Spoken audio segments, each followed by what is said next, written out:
an eye out for, who will probably be future, representatives. So, yeah, that's one good thing about, I suppose, being in World Cup year. A lot of the provincial sides will be fielding with the loss of the AB players, a lot of new, exciting players. So, if nothing else, hopefully it's going to be another entertaining season, as we've seen in World Cup year, where the sides just tend to lift their game, and, it's always entertaining rugby at its best.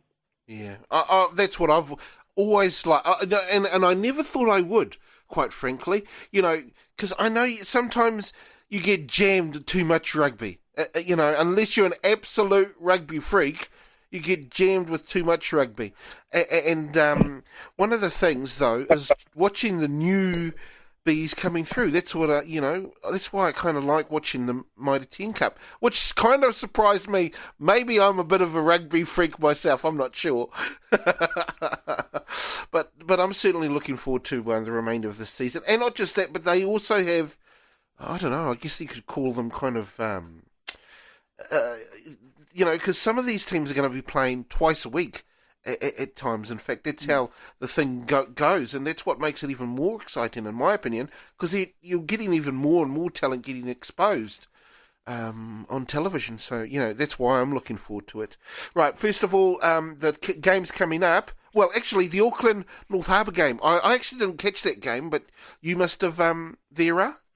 No, I was going to watch it, but then I ended up watching something else because I'm saving myself for the big one, Keithies, the ABs and the Wobblies tonight. So I thought, no, I don't want to oversaturate my eyes and my head space with rugby, because we can get caught in that way. Yes, I know. It'll be terrible if you get too much there. Too much. Absolutely. Reno, you missed that game though. No, highlights, mate. I was busy watching the Warriors. Fair enough. Same time, that's the problem you're going to have with some of these games. It's going to clash a lot, especially right throughout the whole season and the World Cup as well and everything like that. So there will be clashes, but I only saw highlights, and looks like it came down to what I saw. The kicker for Auckland sent them out all those points and kept them in the game. But, Auckland are the defending champions from last year's upset over Canterbury in the finals. So, up against their neighbours, North Harbour. I'm guessing Auckland would have been hungry for the win at Eden Park, but the Harbour boys had something different and kept it at a draw. So that's a good result for the boys from the Harbour over the bridge. Yeah, absolutely. It is a good result. Who's your favourite Mitre 10 team there, Ra? Is that like the Northland and those sides, Keithy?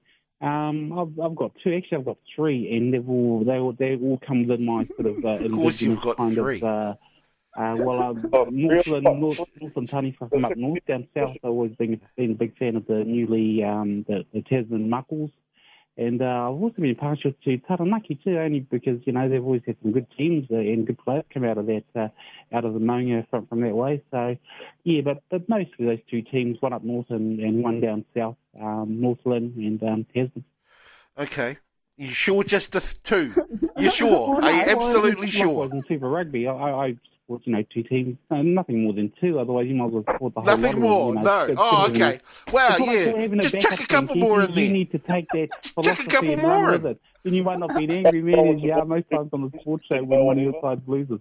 Oh, you should have just chucked a couple more in, just to, spread your support around. Well, yeah, that's what I spread it amongst two franchises, two clubs. It's what I call it, and I will say it again, a backup team. Of course. If you get cornered somewhere, you're going to have a backup plan. Oh, absolutely. I agree. You need a backup plan. Yes. And you've certainly got a couple. Right. And actually, because my team, and it'll always be Wellington. That's my team. What about you there? And by the way, Wellington are playing Tasman down there in Nelson tonight. Today, 2:00. Yeah, today. So that should be a good game down there. What about you, Reno? Who's your...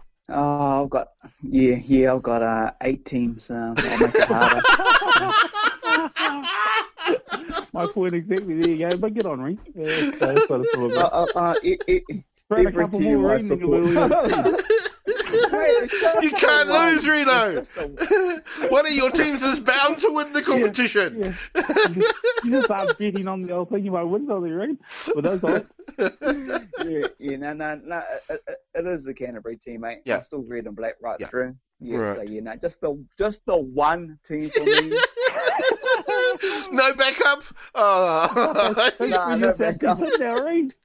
Do or die, win or lose. That's it. Mind you, hey, in Reen's defence. And in the Heartland, I'll tell you, in the Heartland Championship, mate, I was a massive fan of East Coast. I love the Coasties. Yes. But now our boys Swampies are going, being from True. the title here, so better stick with my Swampies. And they've got a pre-season game up in Auckland, taking on the Auckland graded team that would be like a Heartland team. So a couple of pre-season games. I know you boys have, your East Coast have got a pre-season game in Poverty Bay, because that's our first game as defending champs for the Meads Cup Heartland Championship.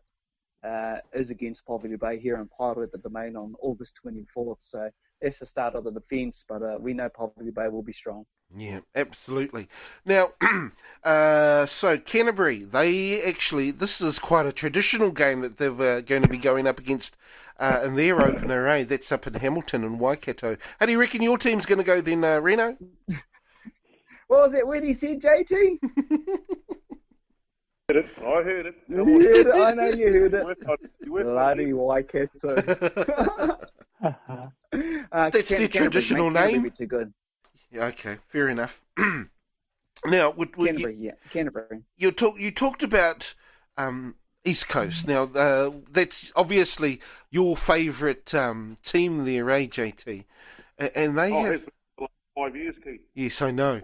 And and they go up against the Wairiki, Te Wairiki Māori team. That game kicks off up there at Whakarewarewa Park, 1 o'clock in Rotorua. So, it'll be interesting. What do you reckon? What do you reckon about Zach Guilford? Now, I'm not sure if you know of Zach Guilford much, but... As long as there aren't plenty games in the Cook Islands, as long as they keep away from the beers, he'll be fine. Yes, fair enough too. Fair enough. How do you... It's a tough gig being an East Coast supporter. Yeah. Unless the man two teams as a backup plan, but I'll stick with the coast. How do you reckon they'll go up there, first of all, Ra? The East Coast? Oh, yeah, actually, my mate JT's got, he supports the Union team. That's a bit of one of the books, but good on them, because they are, like, our close sort of whānau team from up this way. Yeah, it should be a good game. Here's the coast taking on Wairiki, and especially if Zaki gets to run in at centre, in that midfield position where I think you alluded off there that, and he used to play a lot on the wing, which was his main position. But I think with his wealth of experience and, just what he'll give to the game, hopefully he can set up a lot of those young players. And it should be a good win to the Coastie boys, because I think Wairiki is more like a sub-union side, and the boys in blue have played together, for numerous seasons as a unit. So, but you never know. I mean, this sort of type of Māori rugby, anything can happen, and that's why a lot of the fans get out to watch it, I suppose. If they just throw the ball around and make it an entertaining game, who really cares who wins it, I suppose? I suppose so. Anyway, next weekend, Poverty Bay start their first... Poverty Bay actually go to Whakarewarewa Park next week. They'll be playing Central East Coast, which is, I guess, another, sub-union up there. I tell you what, they've got so many sub-unions up in that area, though, haven't they, Reno? It's kind of unreal how they even get together sometimes to make a Bay of Plenty side. Bro? Yeah, it is. It is good. It's good when you do these pre-season stuff, get club teams or players together and make a sub-union. We could have one down here, a sub-union that plays in a lot of the competitions, and it's a build-up like for some of the represented players to represent your area. So now that's cool, to see things happen like that, because, it's only a couple of weeks away, and, man, we'll be talking blooming Heartland rugby again all over again. So it's gone around real fast, and then we'll be rolled into World Cup a few weeks later. Hey, just to let you know, now you're talking East Coast, it's a big weekend here in Pidal. Teens Valley will host East Coast. Why I say it's a big weekend, because the whole town's going to be full of festival rugby. You've got all the Teens Valley youth grades playing right through to the under 14s, 15s, 16s, 18s, the development team. Then you've got the Heartland boys. So there's something like 8 to 10 games in town that weekend. And I know the fans travel from the East Coast. I love watching the fans. That's why I'm a huge fan of the Coasties. They got some of the best fans going around. So I'm expecting a big day, especially for Ngāti Porou being in town, man. 7th of September is going to be huge in Pidal. So look forward to it. Yeah, absolutely. I mean, they do have some of the best fans in the world, don't they, JT? Oh, absolutely. Solid, hearty people. Stick with Yes. the team, win or lose, and no backup plans. I'm honest, I remember being back at boarding school and back in the days of the rugby scores being posted on the evening news, and all the boys would, there's our union, there's, get to the 3rd division, poor old East Coast, lost to someone 97 0, and you'd put your head down and go, oh, sure. But, it's part of the fabric of East Coast society. I'm a leaguey, but still we've got to have a soft spot for the local boys and what they're trying to achieve for their team and for the Iwi on a wider perspective. So, always been an East Coast fan, no matter what. Yeah, well, East Coast, back when the Heartland Championship kick off, they've actually got their first game over there in Bulla, and obviously they're going to be. I tell you what, this is what I like. This is one of the great things about having someone like Zach Guilford, and I think you'll agree with me in this, JT. One of the great things about having someone like Jack Guilford in your team is that there are going to be people just wanting to watch him play, I mean, especially coming from these, imagine, and this is in Bulla, in Westport. I'm not even sure if Zach Guilford's ever even heard of Westport or gone there, but I have no doubts that once they heard that Zach Guilford, and this is what I mean, the fans of the Bulla team, once they heard that Zach Guilford was going to be playing for East Coast, I bet you there's going to be a huge, huge crowd down there in Westport. What do you reckon, bro?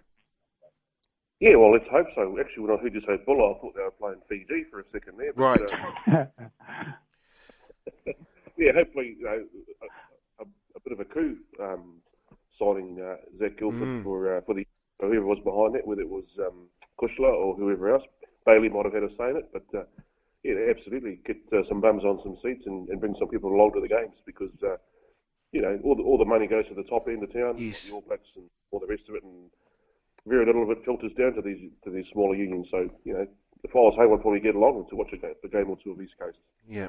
See, that is certainly one of the big advantages of East Coast having Zach Guilford as part of their team, Ra?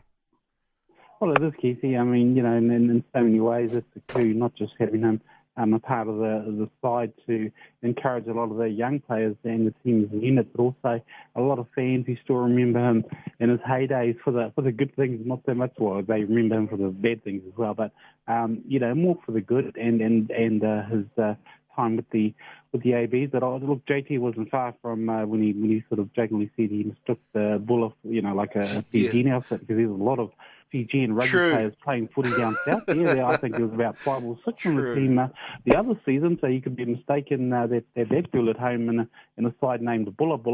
So, no, it should be a good game, and I hope our Coast boys come through with a win. A lot of my whānau from Uawa in there. They took out the local Coast comp, so hopefully they can play as a unit, and I hope they have a good season. We always love the annual fixture between the Bay and the Coast, Keithy.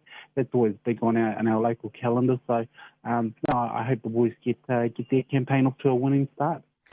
Right, let's talk about the big games. Well, there's a couple of them. They're happening over in Perth. We'll start off with the Black Ferns. They go up against the Wallaroos, Reno? Yeah, big game here. The Wallaroos, of course, hanging out. They're dying to knock over the Black Ferns, and they've had a bit of a tough up and down year so far to date, but they've won a series just recently, and Kendra Coxhead is all go. Look, it's a good-looking team at the moment. It'll be a tough game. I'm guessing a lot of the Cuzzy Bros will be over at Perth at the new stadium watching them, and I hope they turn out at 6 o'clock our time. You can watch it here. Then we'll build up for the big game. But, I'm excited. I enjoyed the girls' rugby, and watching that stuff. You know, I love the girls' NRL game as well, and it's exciting. So yeah, I'm looking forward to it and see how the girls will go. I hope they have a good one over the Wallaroos. Yeah, what do you reckon there are? Black Ferns and Wallaroos, bro? Yeah, not really an authority on women